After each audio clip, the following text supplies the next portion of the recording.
In this installment, we're going to be going over the divisional round for the playoffs on Sunday. Great matchups between the Cincinnati Bengals and the Buffalo Bills. And we also have the Dallas Cowboys going up against the San Francisco 49ers. Let's get into it.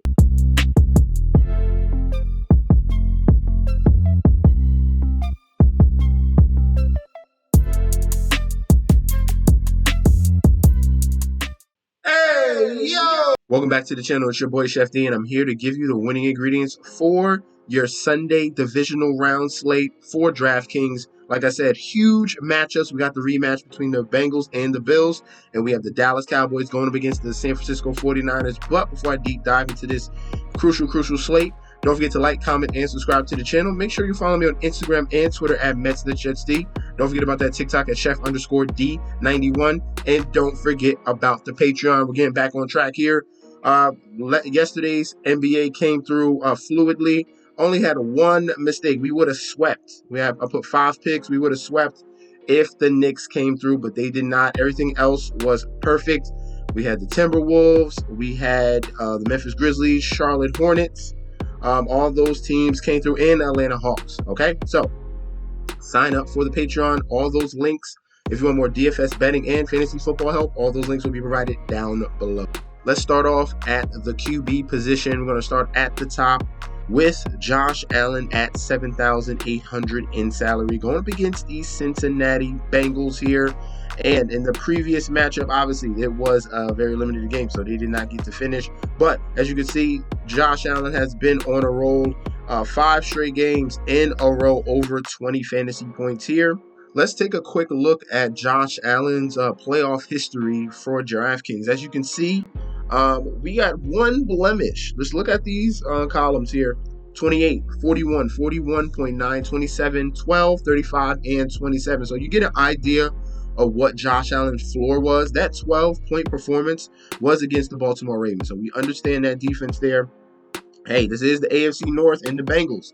That defense, the Bengals defense is pretty solid, but Josh Allen, what he's bringing to the table right now, it's hard to deny him a 20-plus fantasy point production, okay? Because he's going to bring the yards, and he's going to bring the rushing upside. He always has the propensity to get in the end zone on goal-to-goal situations. We're in the red zone as well. So we're not discounting Josh Allen at all. I like him at this price at 7,800. I see this game as a very back and forth, high scoring affair. If you saw that game against Miami, Miami was able to move the ball on them shockingly. And that's what I'm probably seeing again in this game against the Bengals. All right, if they had some struggles against Skylar Thompson, yes, Josh Allen did have 2 interceptions that helped the Miami Dolphins. But you can't do that with this Bengals team here and Joe Burrow with their top 3 wide receivers that they have. There's a lot of talent on that offensive side of the ball, and Tre'Davious White cannot stop all 3 of those guys. So I see a very high-scoring game in this one. So Josh Allen is a love for Sunday. Let's move on to our next QB, and that is Joe Burrow. Yes, it says it's a bad game for him, right? Obviously, the Buffalo Bills have been top-notch all year long. They have been getting a little leaky the past couple weeks, all right? But if we look at fantasy points allowed to QBs, this is going in the regular season here. The past 5 weeks, they are 6th and 3rd against quarterbacks, as you can see, around 210 yards and 1 TD a game, all right? Now, this is Joe Burrow. This is Jamar Chase, T. Higgins, Tyler Boyd, okay? Not to mention Joe Mixon as well. We'll get to that running game, all right? So I'm not shying away from Joe Burrow. A lot of people might and just mess with Josh Allen and Brock Purdy. Those are 2 great options, but Joe Burrow, do not discount him. I see another 20-point plus performance game from here, probably another 30 to 30 type game when we got the Bengals and Bills. There's going to be a ton of points coming, a lot of emotions in this game because it was not finished before. But Joe Burrow at 6,500, do not discount him, okay? Definitely someone you can consider in a myriad of your lineups. Remember, Josh Allen is going to hold a very high percentage, so it's good to have a few lineups with Joe Burrow, have a stack with the Cincinnati Bengals, and you can bring it back with Stephon Diggs and get creative that way so you can reach the top of these tournaments, all right? Next quarterback we're going to talk about will be Dak Prescott. This is the quarterback I do not like. out of all 4 quarterbacks. I'd rather have Brock Purdy, but we are going to mention Dak Prescott. All right, let's look at fantasy points allowed to the QB position. And the San Francisco 49ers are 19th and 14th overall, 288 yards, 2 TDs. So that is shocking to see. 49ers have been coming a little bit leakier. As you can see, Geno Smith had a couple nice. He had a nice second quarter in that game where he got all his fantasy points. Could you see something very similar in this game? Yes. All right. This defense is going to show up. It's going to show up soon. All right. So they were leaky in that second quarter, and then they literally shut down the Seattle Seahawks offense for the rest of the game. So that can similarly happen with Dak Prescott here. Obviously, he has CeeDee Lamb. He has Dalton Schultz. He has Michael Gallup. A lot of options there. He has a very nice dual threat running back as well. I do not foresee him having this career game like he did against Tampa Bay. This is a totally different defense that he's going up against in the 49ers on the road. So if you were able to cash in on that, great. But this is going to be a different story here. Dak Prescott is going to be bumped down to my 4th QB if we're looking at all of these guys that we got. All right. Last but not least, we have Brock Purdy here. Brock Purdy is, man, Mr. Irrelevant is now relevant now. And he is the leader. You can see it. It was maybe we thought he was going to struggle just a little bit. He did. Some of these throws were off point in that first half, but things started to click. Brock Purdy finished with 3 touchdowns and 37.8 fantasy points. And he's in another good matchup here. Let's look at fantasy points allowed to that QB position. The Dallas Cowboys are allowing 21 overall, 27th in the red zone.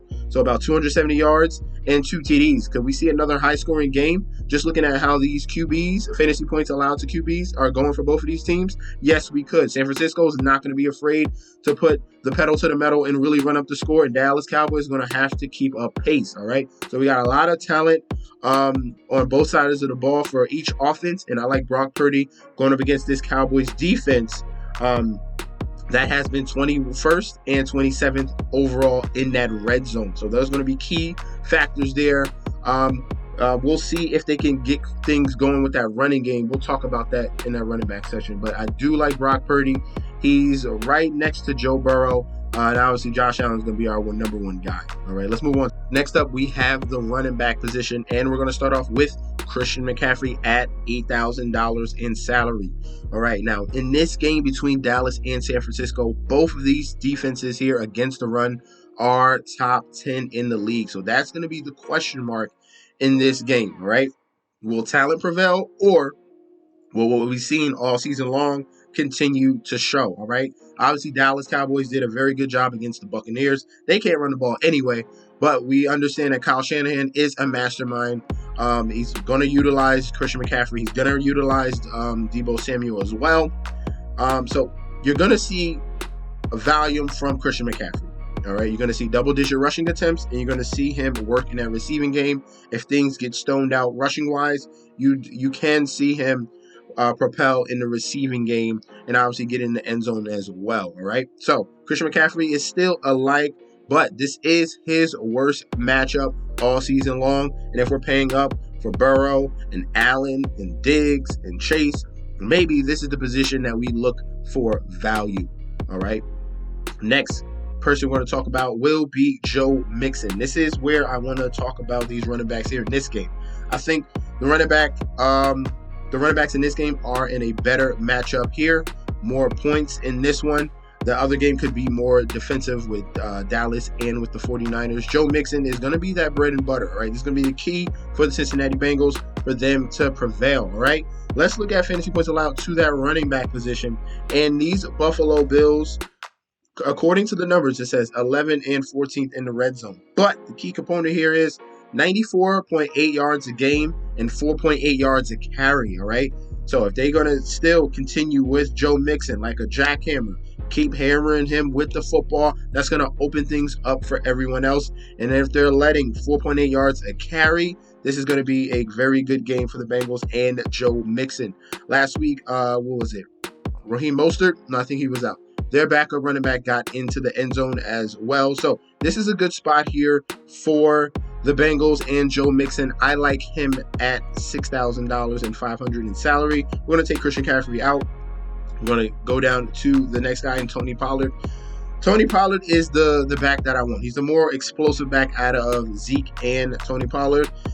He gives them a spark in that if things are going bad for the Dallas Cowboys early, they're going to lean on Tony Pollard more. So I wouldn't be afraid to go with him, despite the fact that the 49ers rush defense here is pretty elite. All right, 49ers are 5th overall, 3rd in the red zone, 67 yards total, 3.6 yards a carry. All right, so that's going to pretty much put Ezekiel Elliott probably out of the picture. Tony Pollard, they're going to get creative with him. They're going to utilize him in the rushing game and the receiving game. This is where Tony Pollard comes into as an effect, similar to Christian McCaffrey, because he's going to see a high volume, and he's definitely going to get utilized in the receiving game, all right? If that smash mouth football is not working with Zeke, they're just going to stick with Tony Pollard because he provides more juice and opportunity, all right, and mismatches when he comes out the backfield against safeties and linebackers, all right? So 6,100, have no problem going towards him. But so far, my favorite play at the running back position will be Joe Mixon, all right? For the Buffalo Bills running backs, we have Devin Singletary and we have James Cook. Right, the snap share is declining for Devin Singletary, and in that last game, they trusted James Cook with more of the work, and he stayed on that football field. And we saw him get in the end zone against Miami, 12 for 39, and got a touchdown. James Cook is the guy, and if we're looking for a salary saver type of running back here, this is the guy we're going to look at, and we can build around at high spots everywhere else at QB, wide receiver, tight end, all right? James Cook is a nice salary saver. He's going to provide some upside here. He's their receiving back as well. And if you're looking at how they're playing him, he's the more trusted running back, all right, at 4,800. I like James Cook over Devin Singletary. Devin Singletary's at 5,200. I'd rather have James Cook, all right? So, as you can see, he only got 10 carries, didn't do anything else. The guy that they trusted in the red zone was James Cook, all right? If we're looking at anyone else below here, we got two options. Eli Mitchell is still seeing a nice little chunk of playing time here. Obviously, this was a little bit of a blowout at the end of the game, but Elijah Mitchell was still getting some run. So 4,700, have no problem to consider him. And then Samaje Perine. This is a good matchup for the running backs here. Samaje Perine is the third down running back. He's dangerous out of the backfield catching the ball. So Joe Mixon is going to see some, and Samaje Perine. If you want to get really risky here, and you like everything else, and you think he can just fit in, hopefully he comes through with a handful of points, he can be your guy here at 4,600, Samaje Perine. That's the cheapest I would go at that running back position. Let's go on to the wide receivers.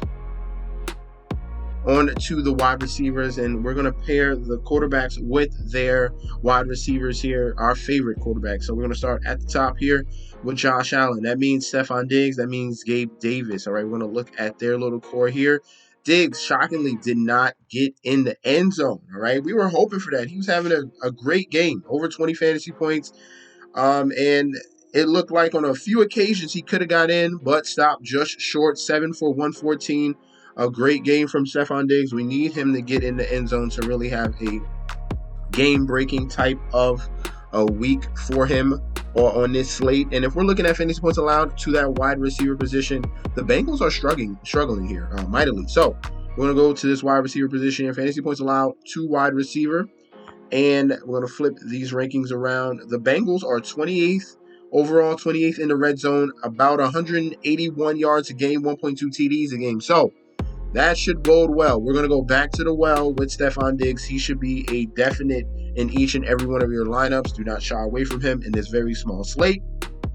Gabe Davis also can be a guy we can go to. He is a playoff Gabe. All right. So despite the struggles in the regular season, very up and down type of season for Gabe Davis, but things got back to regular in the playoffs. In this game against the Dolphins, 6 for 9 targets, 113 yards, and a TD. You don't want to be shy away from Gabe Davis because he could have one of those 3-4 touchdown type of games like he did against the Kansas City Chiefs. And at a guy under $5,000 salary, getting the ball thrown from Josh Allen to him, and they already love each other as a connection in the red zone. Gabe Davis is also another like for Sunday's slate. All right. If we're looking at anyone past him, Khalil Shakir got a nice little bump in usage here. 3 for 51. But the guy that got in the end zone was his old friend here, Cole Beasley. He had 5 targets, very similar to Khalil Shakir, but got in the end zone, 35 yards and a touchdown. So if I'm choosing a third option on this Buffalo Bills team, I would lean more towards Cole Beasley. All right. The next grouping of wide receivers we're going to go to is the star-studded cast of Jamar Chase, T. Higgins, and Tyler Boyd. If we're looking at fantasy points allowed to the wide receiver position, the Buffalo Bills are a little bit better. 18th overall, 17th in the red zone, about 153 yards a game to wide receivers and 0.8 TDs a game as well. But yes, they have Tre'Davious White, but you have 3 top-tier wide receivers here, especially Jamar Chase and T. Higgins. Tyler Boyd doesn't get a lot of credit, but he is a very good slot wide receiver here. $7,800 in salary. He's going to see the targets, all right? Consistency. All right, so it's basically up to you. Would you rather pay up for Diggs? If you try to fit both of them there, you can. Diggs, or go with the number 2 or 3 wide receiver. If you're doing a stack with this Bengals and Bills game, you go with Diggs and bring in a cheaper wide receiver from the Bengals. But Jamar Chase is going to get his. As you can see, the targets, that equals money, all right? Out of the last 5 games, he has 4 touchdowns, and out of all these 5 games, he has over 12 targets in each. So he's seeing a high volume. He has a high propensity to get in the end zone. Jamar Chase looks like a guy we can count on, all right? The next wide receiver will be T. Higgins in this one, okay? He won't be seeing Tre'Davious White coverage, especially not Tyler Boyd. But T. Higgins at $5,800, if you want to save a little salary, he's going to get the mid-range amount of targets. As you can see, 6, 7, 9, 8 in the last past 4 weeks. Only got in the end zone twice out of the last 5, well, pretty much 4 games because he did not play in that Cleveland game. So, T. Higgins here is someone that we can consider at $5,800 in salary. The number 2 guy where all the eyes are going to be focused on Jamar Chase. All right, and then last but not least, we have Tyler Boyd. Tyler Boyd can come through and come out of nowhere with a big performance. He did it against Tampa Bay with 14 fantasy points.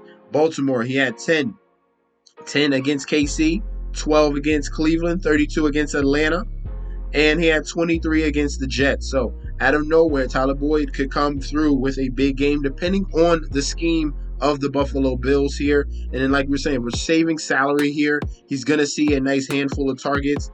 He had in this game that's going to be a very high scoring environment. Tyler Boyd can be considered at $4,000 in salary. All right. The next grouping will be the San Francisco 49ers. And they have a star-studded cast. Deebo Samuel is going to see usage here, receiving and rushing, okay? Things got back to normal with Deebo Samuel, 6 for 133 and a touchdown, chipped in with 3 rushing attempts for 32 yards. And if we're looking at fantasy points allowed to the quarterback position, to the wide receiver position, the Dallas Cowboys are second worst, all right? 31st overall, 31st in the red zone, 2 TDs a game, 195 yards. This is where we want to attack, okay?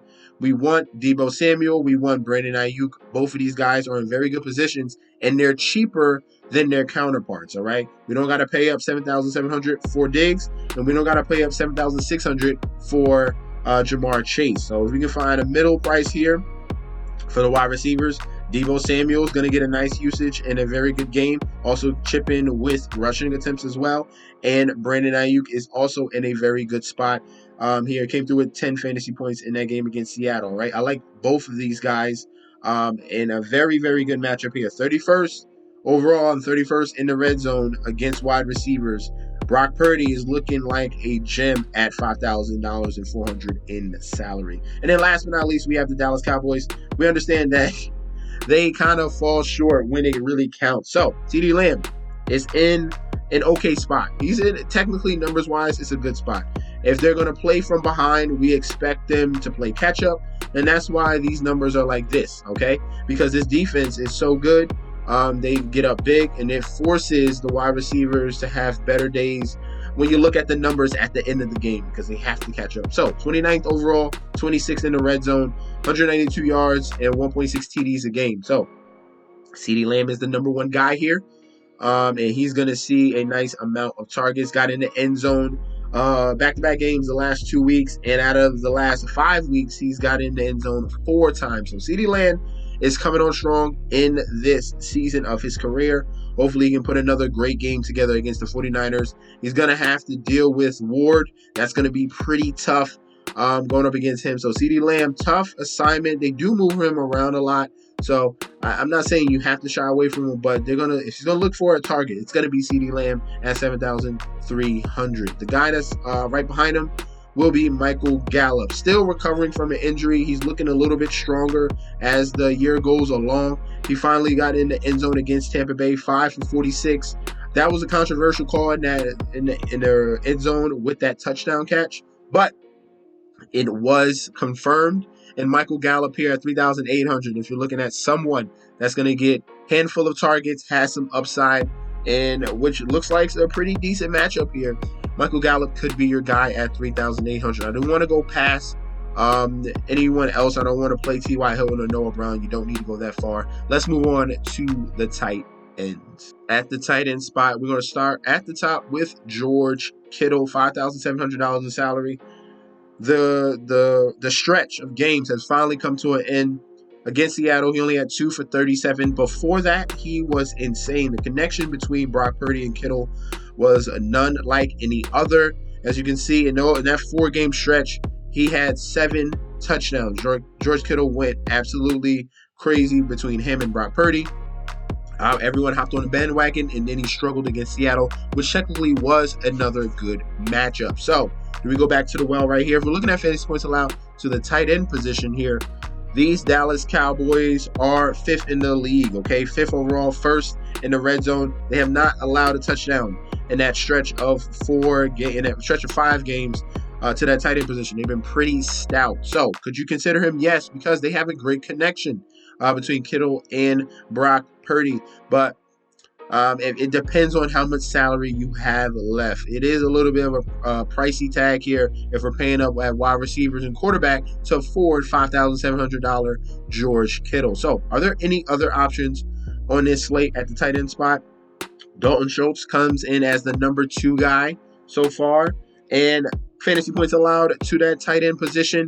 This technically is the best matchup out of all the tight ends. So the San Francisco 49ers, 22nd overall, 10th in the red zone, allowing 55 yards a game, 0.4 TDs a game. Dalton Schultz is a favorite target. So if things are not connecting with CeeDee Lamb, he's going to find Dalton Schultz. And that's why he got 2 touchdowns in that game against Tampa Bay.